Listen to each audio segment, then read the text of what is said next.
Everyone, आशा है आप सभी लोग स्वस्थ होंगे।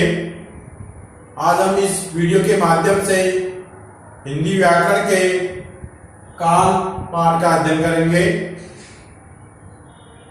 सबसे पहले काल किसे कहते हैं? क्रिया के जिस रूप से उसके होने के समय का पता चलता है उसे काल कहते हैं। यानी कोई भी क्रिया किस समय पर घटी, किस समय पर क्रिया हुई, उसका पता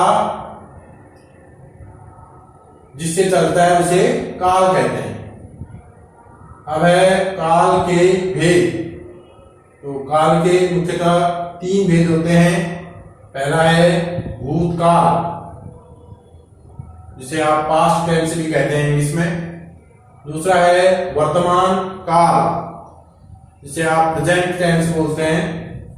और तीसरा है भविष्यत काल, जिसे आप फ्यूचर टेंस कहते हैं। तो आज हम भूतकाल और वर्तमान काल का अध्ययन इस वीडियो के माध्यम से करेंगे। तो क्रिया के जिस रूप से उसके होने के समय का पता चलता है उसे काल कहते हैं। कोई भी क्रिया किस समय हुई, किस समय वह क्रिया घटी, उसका पता क्रिया के जिस रूप से चलता है उसे काल कहते हैं। तो सर्वप्रथम हम इन वाक्यों को पढ़ते हैं। पहला वाक्य है कल बरसात हुई थी। दूसरा वाक्य है आज धूप खिली है। तीसरा वाक्य है कल हम पिकनिक पर जाएंगे।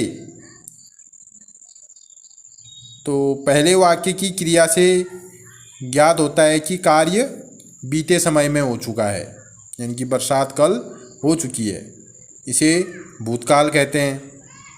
दूसरे वाक्य से पता चलता है कि क्रिया वर्तमान में हो रही है, आज धूप खिली है, यानी कि वर्तमान में,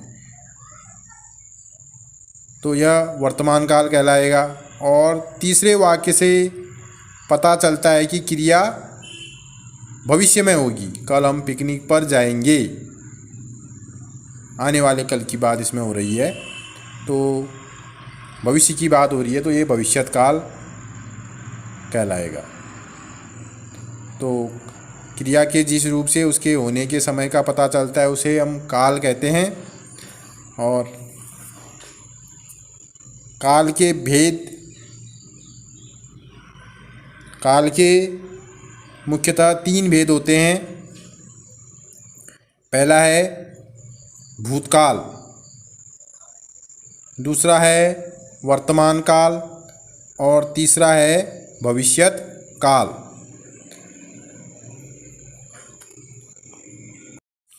अब पहला है भूतकाल। भूतकाल को समझने के लिए हम इन वाक्यों का अध्ययन करते हैं। पहला वाक्य है मैंने खीर बनाई थी। दूसरा वाक्य है नानी फल लाई थी। इसी प्रकार हम अन्य वाक्यों का अध्ययन करते हैं। जैसे राम अभी अभी शिमला से छुट्टियां बिताकर लौटा है। उसका मित्र श्याम उससे मिलने घर आता है।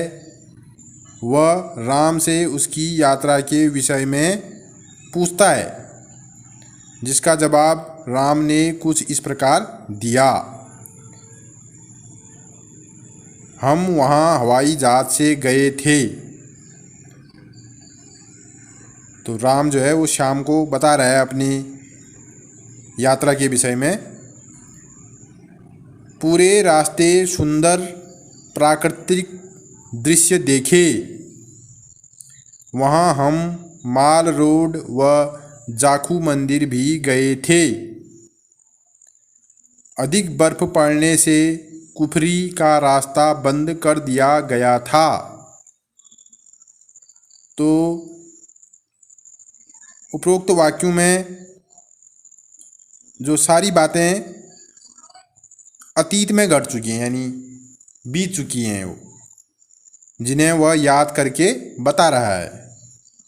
तो इन वाक्यों का अध्ययन करके हम भूतकाल की परिभाषा इस प्रकार कह सकते हैं कि क्रिया के जिस रूप से यह पता चले कि कार्य बीते हुए समय में समाप्त हो चुका है, उसे भूतकाल कहते हैं।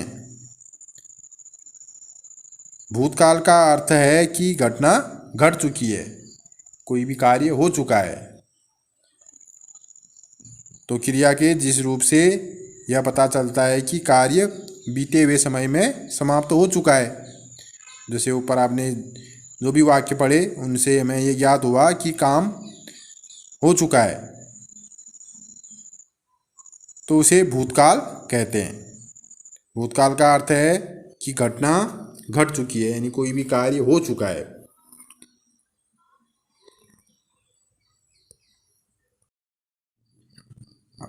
भूतकाल के अन्य उदाहरण हैं,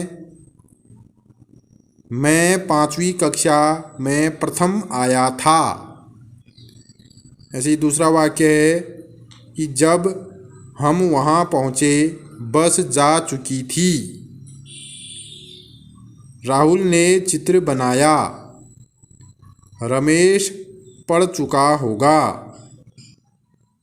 तो था, थी, बनाया, चुका होगा, इन वाक्यों में क्रियाएं घटना घट चुकने का बोध करा रही हैं। जैसे आपने ऊपर जो भी उदाहरण पढ़े, जैसे राहुल ने चित्र बनाया, रमेश पढ़ चुका होगा, या मैं 5वीं कक्षा में प्रथम आया था, थे, बनाया, चुका होगा, ये क्रियाएं घटना घट चुकने का बोध करा रही हैं, अतः ये भूतकाल की क्रियाएं हैं। तो इस प्रकार क्रिया के जिस रूप से यह पता चले कि कार्य बीते हुए समय में समाप्त हो चुका है, उसे भूतकाल कहते हैं। अब है वर्तमान काल। तो वर्तमान काल की परिभाषा समझने से पूर्व हम इन वाक्यों का अध्ययन करते हैं। पहला वाक्य है, सुधीर मैच सुन रहा है। दूसरा है, निधि ड्राइंग बना रही है। इसी प्रकार अन्य वाक्य हैं, मनाली अपने जन्मदिन की पार्टी मना रही है। उसके सभी मित्र पार्टी में आए हुए हैं। सबके आने पर वह केक काट रही है। नाचते हुए सब बच्चे अच्छे लग रहे हैं। तो इन वाक्यों में यह पता चल रहा है कि घटनाएं अभी घट रही हैं या वर्तमान में वो चल रही हैं। तो इस प्रकार इन उदाहरणों से स्पष्ट है कि क्रिया के जिस रूप से यह पता चले कि कार्य हो रहा है, उसे वर्तमान काल कहते हैं। इसी प्रकार अन्य उदाहरण आप देख सकते हैं कि शुभम बाजार जाता है। दूसरा वाक्य है, विनायक कहानी लिख रहा है। शिवालिका अभी सो रही है। तो इनमें भी क्रिया के रूप से पता चल रहा है कि कार्य हो रहा है।